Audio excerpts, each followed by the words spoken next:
Have you ever asked yourself why life feels unbearably heavy, even on days when your hands carry nothing? Why your chest sinks, though no stone rests upon it? The haunting truth is this: your struggles, your fears, your fleeting joys, none of them are solid. They are not objects you can hold. They are not weights you can measure. They are energy. And energy, when scattered, becomes suffering. The Buddha whispered this in silence. What you think, you become. If this is true, then ask yourself, what are you becoming right now? How are you shaping the energy pulsing through your breath, through your mind, through the hidden chambers of your soul? Most men and women never pause to see. They leak their power quietly, into attachments that no longer nourish them, into worries that never end, into battles fought only in the prison of their minds. But Buddhism reveals a secret: energy can be mastered. And when it is mastered, everything shifts. Stay with me, because once you learn to command your energy instead of wasting it, your life will never move the same again. 1. The web you cannot see. Everything you touch, everything you fear, everything you chase, it is not solid. The world is not built from stone and steel, but from vibrations, from unseen threads of energy dancing through existence. What you hold as permanent is already dissolving. What you cling to with desperation is already slipping away. Life is a bell struck by time. Its sound echoes, but never remains. We spend years chasing those echoes, relationships we thought unshakable, failures that once felt unbearable, moments of joy we swore would last forever. But they were never ours to keep. They are only vibrations, fading into silence. Close your eyes. Listen. Feel the hum of your breath rising and falling in your chest. That rhythm is the proof, the living truth, that nothing is fixed. Everything flows. You are not a statue. You are vibration. Energy in motion. Yet, still we resist. We clutch dead jobs. We replay broken memories. We grip fears that are already dissolving into air. So tell me, what pain are you holding on to that is already gone?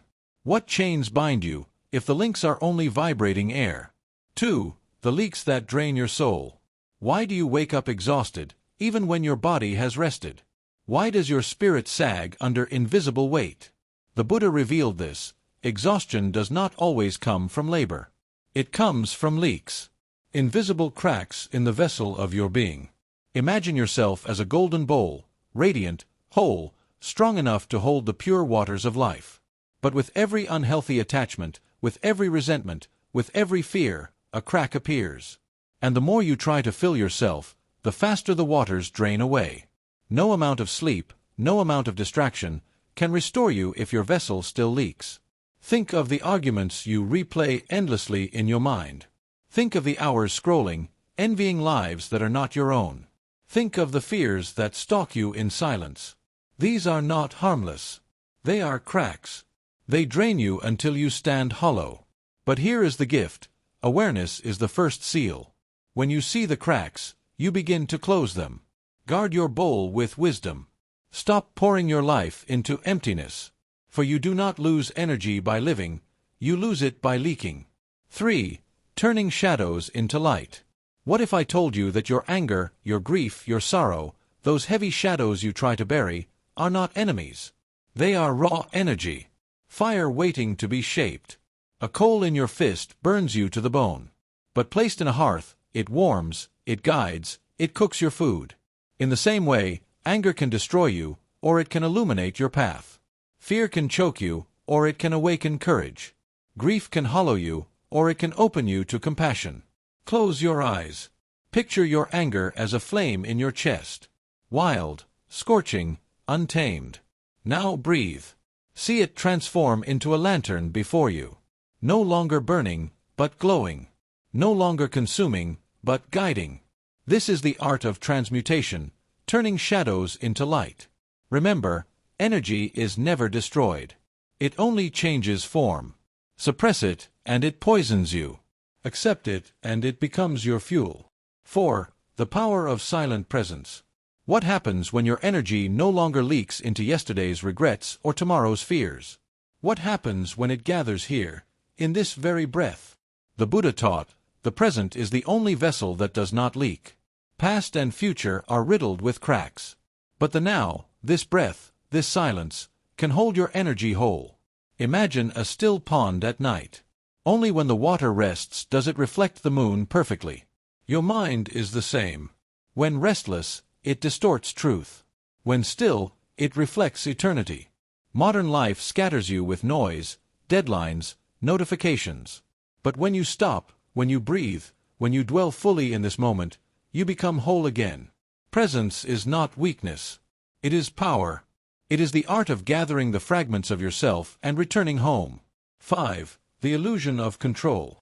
Why do we lose power the more we grasp at it? Because the hand that tightens cannot hold. Control is an illusion. The more you squeeze, the more life resists you. A bird in your palm suffocates when clutched. But when held gently, it breathes, it trusts, it stays.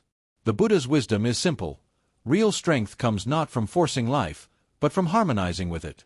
You do not command the wind. You adjust your sail. You do not choke the river. You let it carry you. Release the rope that cuts into your hands. Let go. Not because you are weak, but because you are wise enough to flow. The summary, the path of energy. Everything is vibration. Every leak is a loss. Every shadow is a lantern waiting to be lit.